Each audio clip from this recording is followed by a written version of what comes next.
There's no competition. There's a single political party in Mexico right now. We're heading into Venezuela territory. All airspace in Mexico is now militarized. All ports are militarized. The army is patrolling the streets in a policing role. There's no alternative party, and the only party right now is running on a platform that is openly supporting Venezuela and Russia. It's openly anti-America and anti-US. It's utilizing migration in some of these caravans as a weapon and as a bargaining chip. And where have you seen that before? I mean, right now in Poland, they're basically doing the same play with immigrations, weaponizing them. People are thinking it's a conspiracy theory. They can look at how that's going on in that part of the world, and how Russians are using the same processes of weaponizing immigration. But you're seeing a shift in politics in Mexico that is very to the left, and it's very openly pro-China and pro-Russia. One of the political candidates that didn't make it past the election process, as far as their what candidates we're going to put forth, by the name of Ebrard, unveiled this national security program that he wanted to implement in Mexico, which is still going to go forward, just under another name, and basically showcased AI, facial identification, monitoring, surveillance systems that are all sourced directly from China. And you would see this giant picture of Xi Jinping on one end, behind him, as far as like, China's giving us this technology. We're going to fight these cartels, and we're going to read their license plate, and all this technology is going to be utilized against them. We're basically going to be turned into a giant microphone and magnifying glass on your southern border. We're going to be part of the Chinese state in a lot of ways. That's people can say it's a conspiracy, and I get a lot of fucking hate and heat from it. But people with eyes get to see will tell you Mexico is turning into a Venezuela-like place. You described it as, Mexico right now is going through a civil war. If you were a betting man, who would be the victor of that? How do you think it plays itself out?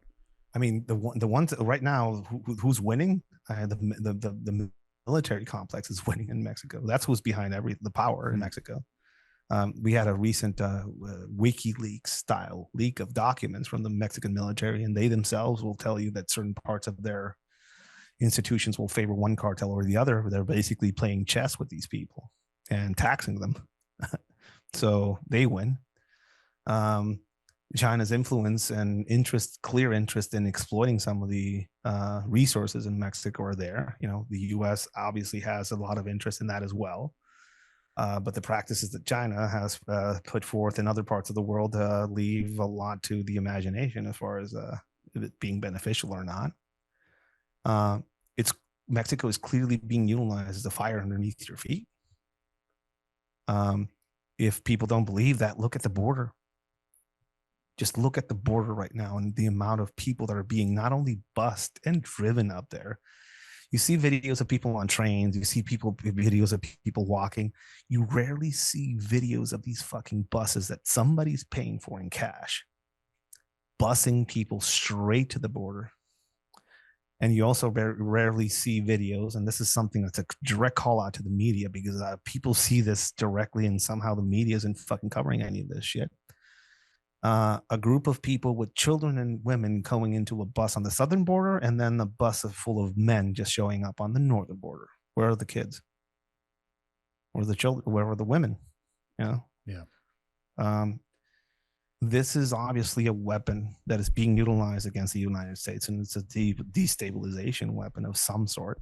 And also, people need to fucking get over the fact these aren't Mexican migrants of the past that would come across and then go into construction and build most of the housing in California that led into some shit later. That's not who's coming across that border. Prisons are being emptied out in most of South and in Central America and South America. And where do you think they're legitimately emptying out prisons and fucking putting them on their way? And not all of them, some of them. These are people from Africa, North Africa. These are people from Southeast Asia, Chinese nationals, a shit ton of Chinese nationals there with passports, Chinese passports. They're from everywhere. And, people worry about the drugs and, coming across that border. The biggest moneymaker for the cartels right now is taxing people that cross that border. That's their biggest moneymaker. They're in control of that. It's clear to anybody that has eyes to see, and this is not a political statement, I guess, immigration in the U.S. is a political thing.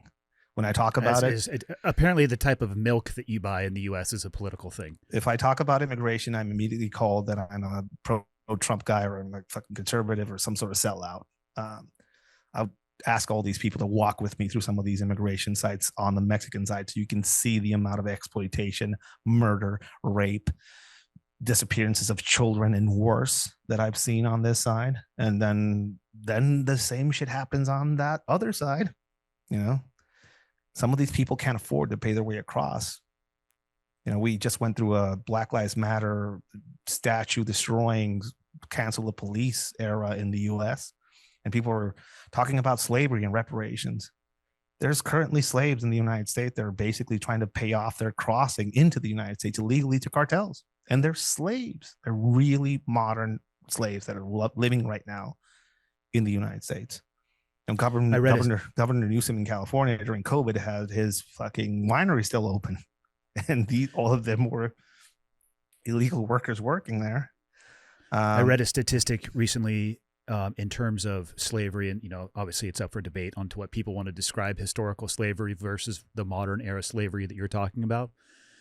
But most people who are looking into it say that there are more people in modern era slavery right now than there ever were in the history of humanity. I mean, I guess imagine walking into a room where there's a 15-year-old girl that basically services 6 men a day in a hotel room. And you're going to imagine this is somewhere in Mexico, probably.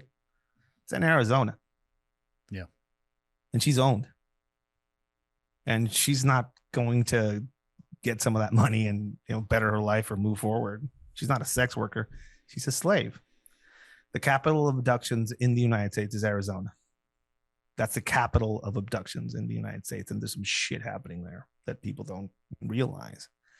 There's an assumption or a feeling, and again, on both sides of the political spectrum, because I have friends on both sides, that, we need to build the wall to keep that shit from coming here. It's already here. It's been here for years, growing. I think we're past a solution that is just going to be as simple as closing off that border. And it's part of it, but it's not the whole solution.